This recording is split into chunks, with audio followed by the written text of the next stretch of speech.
She said, well, if you want me to be calling you for my jobs, you have to be getting permission from me before you go to set.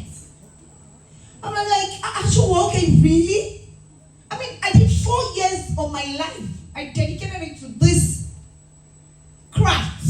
And then I had to be taking permission. She said, well, there's a form, you have to get the form.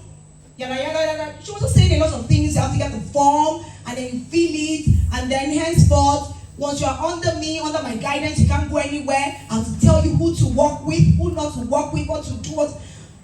Don't miss out the fact that I said that this person is my friend, though.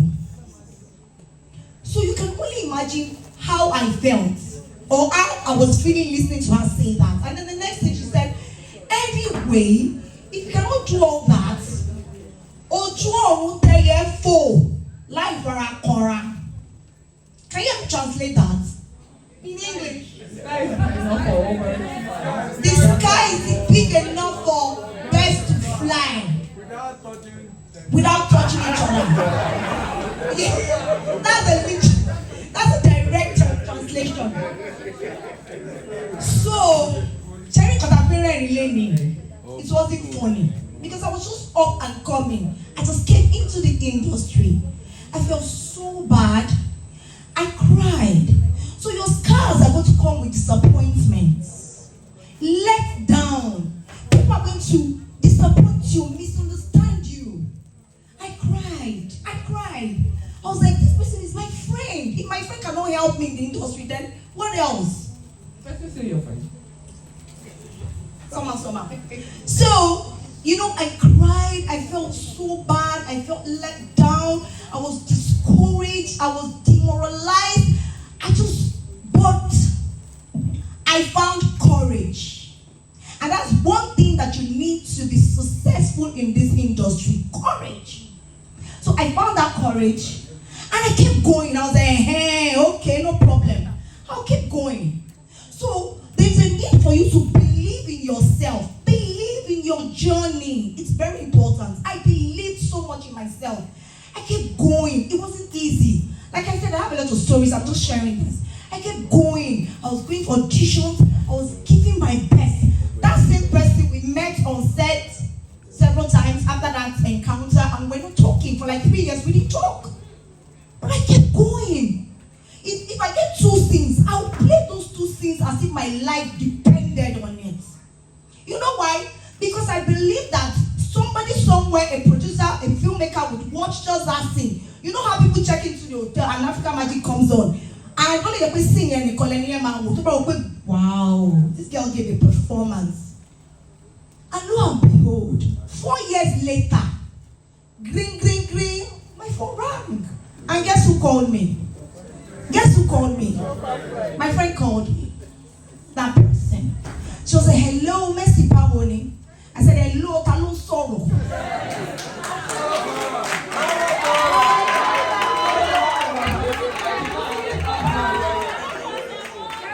I was like, Talon Sorrow. And she said she was okay. And then when she was not okay, would you please properly introduce yourself? Else I'm gonna cut the phone. And she was like, what's my opinion? Don't forget, almost 4 years after, and then she called me for a job.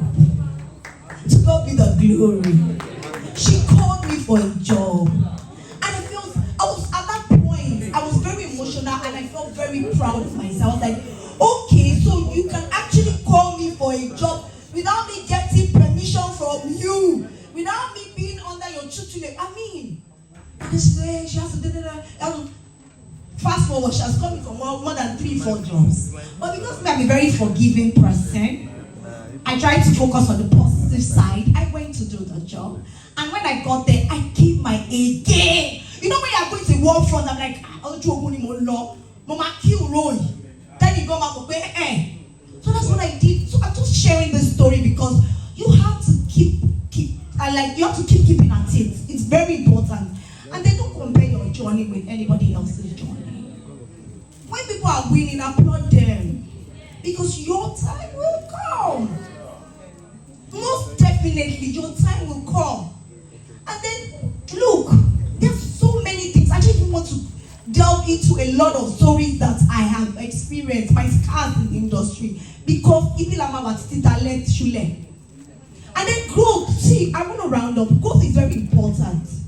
You have to keep learning.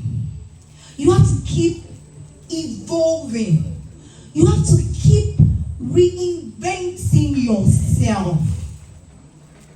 Am I communicating? You have to keep adding value to you. It is very important. And before I go, I want to quickly use this analogy. What I said is not pretty. It's not like taking a seed and you bury the seed. What happens to the seed? It germinates. It dies. For it to blossom, it's going to die. So it means that it will go through, it's a journey, it's a process. It will shed its skin, it will die, and then what happens? It sprouts and becomes beautiful, and it blossoms. So if you keep keeping at it, trust me, you will shine through your scar. Thank you very much. God bless you. Thank you so much. You have given us a lot to think about. But before we go on, I want to talk to Dr. Wasifu. There's some this for today, I just okay. Your story is going to be a little different because as opposed to people who are popular faces, you head a brand that is popular, not your face. How does it feel when you go into a room and it's not you that is popular, but your platform that has made, you go into a place and people don't even know that it is you that has walked in. How does it feel? Is that a scam moment for you, or what was your real scam moment? Really, for me, it's nothing.